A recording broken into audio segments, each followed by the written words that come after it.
Aline Diouf ngay jàmbaaru fàq tëdd di liggéey bu rafet ci biir cadre républicain maa ngi la ciy sargal di la féliciter léegi mobilisation bii nga def tey ànd ko ak say jigéen defe naa ne diggante démb ci guddi la ak tey ku mun a réussir lii nag dafa fekk ne dangaa liggéey sa base ba mokk kon docteur Aline maa ngi lay nuyu di la sargal encore une fois. ñun ñëpp ñoo toog waxtaan boole suñu ay xalaat ba seet bi ci gën a rafet ñu teg ko muy la calebasse de l'émergence Marème Faye Sall bi ñu ko tegee tamit waxtaan si ak suñu ay càmmeñ ñu ne ñu loolu idée bu rafet la jàppale ñu ci looloo tax depuis le mois de septembre ñu ngi wër les différents quartiers de Kaolack fu ñu dem fekk fa ay jigéen waxtaan ak ñoom yëkkati suñu xaalis teg ko seen loxo ne leen lebaluñ leen ko waxuñu leen ngeen cotiser dañ leen ko jox pour que ngeen di ko dëpp ak dippi ndax boo ëllëgee mu mën a jur dal loolu mooy autonomisation. wax ji bari na trop fan yii yéen a ngi koy dégg fu ne surtout nag Awa Gueye am Awa Gueye andi Awa Gueye fu ne yéen a ngi koy dégg rajo yeeg journal écrit yeeg presse en ligne yeeg fu ngeen toll am Awa Gueye andi Awa Gueye mel na Awa Gueye dafa wax lu mu war a wax wala Awa Gueye dafa def lu mu war a def. Awa Gueye Kaolack la juddoo yaroo fii waa Kaolack ñoo financé sama jàng ba ma jàng ba am ay diplôme ba tekki tey li ma tekki grâce à Kaolack kon nag suñu jëleewu bien wu Kaolack confier ko benn nit mu di ko gérer Awa Gueye am na droit ne ko raafal ñu compte rendu ci bien boobu loolu kese laa def loolu dafa aay loolu aayul c'est ce que j'ai fait je leur ai demandé de faire un compte rendu par rapport à la gestion du cœur de ville. Je n'ai pas dénigré, je n'ai pas lancé des pics, je n'ai pas lancé des pierres. J'ai demandé tout simplement un compte rendu et l'obligation de transparence, l'obligation de rendre compte plutôt est un acte de transparence. Kon nak nañ ñu répondre ci question boobu te bàyyi divertissement bi nañu bàyyi xaste yi nañu bàyyi sosalaate yi nañu bàyyi tiwmalaate yi li ma leen laaj lu leer la cœur de ville contrat ba la ca ne ñoom xam nañ ko ñun xam nañ ko keneen ak keneen xam nañ ko nag ndax nag député laa et je suis en mon deuxième mandat de député li xew ci réew mi boo ko bëggee xam dinaa ko xam danaa xam fa may jaar pour xam ko waaye da doon neex ñoom ñi ko yore ñu defal ñu compte rendu loolu la waa Kaolack di xaar may wax rek nag demaguñ ci campagne de buñ demee ci campagne lépp dina leer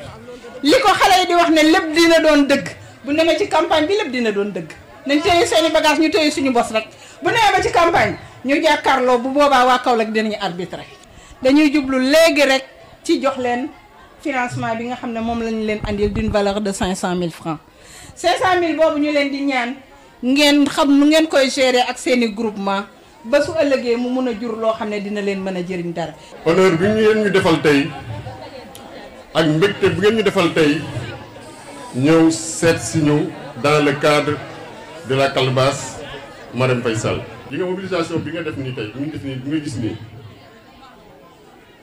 forme nañ ko 2 fois bii mooy 3e fois te bi ko defee la 3e fois dama leen ne attention bu leen yëgle xaaral bañ la veille ngeen door ko wax nit ñi parce que li may bañ ngeen wax ñu ne ñu mer ne ah ñii kat vraiment c'est la 3e fois ñi kii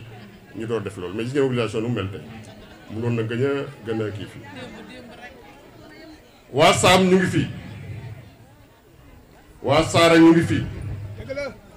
waa Parcelles Assainies ñu ngi fii waa Ngaan ñu ngi fii waa Gaawaan ñu ngi fii waa Ndangaan ñu ngi fii maanaam tous les quartiers de Kaolack am nañ fi ay représentants ñu ngi fii teew. te pour vous dire que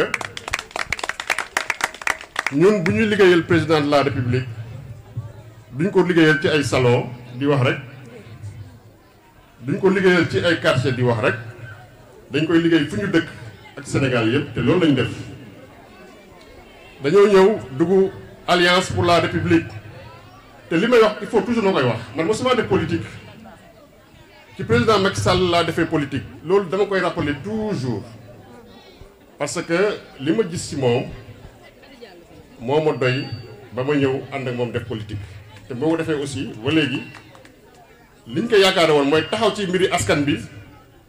taxaw ci mbiri Sénégal pour Sénégal développé ci loolu nekk ba léegi réalisation yi bi ñu ko doon lim tey duñ fi jógee te dinañ ci ñëw nag ci campagne bi parce que ku nekk xam na ne nos communes là c'est vrai que am na ay compétences transférées mais lu ci bëri il faut état jàpp ci pour mu dem te président de la République mu ngi ciy jàpp te te dinañ ko wax mu gën ci jàpp ndax Kaolack émerger ndax Kaolack changer de visage te ñun dinañ ci taxaw l'équipe qu'on va mettre en place dañ ci taxaw pour que Kaolack change de visage pour que Kaolack développe pour que waa Kaolack naat demain Kaolack peut être le Dubaï de l'Afrique mun na nekk. man dama ñëw pour ànd ak yéen ci développement ci li nga xam ne ngeen di yëngatu ba fexe naka lay def yan pexe lay ut ba jàppal leen ci loolu ba seen kër yi ñoŋ seen kër yi neex man lu ma yëkkati leneen yëkkatiwu ma. président def na ma lu ma bëgg nu ma mel Fatick dama bëggoon nga ñëwal Kaolack dama nga xool ni nga mën a àndal nga ànd ñoom ngeen liggéey. keroog bu may ànd ak moom di ko ñëw ci salam boobu je venais avec plus de 40 cadres yu nga xam ne ku ci nekk am nga bac plus 4 des ingénieurs des docteurs yoo xam nga ci yaa ngi ko fàttali des cadres de haut niveau dëkk ci département Kaolack yëpp rek te ñu bëri tey am nañ ndomb tànk bañ fa jógee ñu def ay réunion sama kër mun naa tudd tur waaye jotaay bi mu mayewu ko ba léegi ñu ngi ci nag awa di liggéey pour le président de la république. man ci loolu laa nekk jàppalante ak sama sœur yi ñaaw yi sama jigéen yi ñaaw yi ànd ak yéen jàppalante ak yéen te lu ma ci góobee gar ko ci loolu laa nekk nag dara jarul ma ko. président de la république mooy sunu kilifa tànn mënuñ lu dul plié wu ci décision bi nga xam ne ni président jël na ko loolu lañ def. pour ñun ñëpp ñu ànd former une équipe autour de cette tête de liste ñu gagné haut la main au soir du 23 janvier 2022.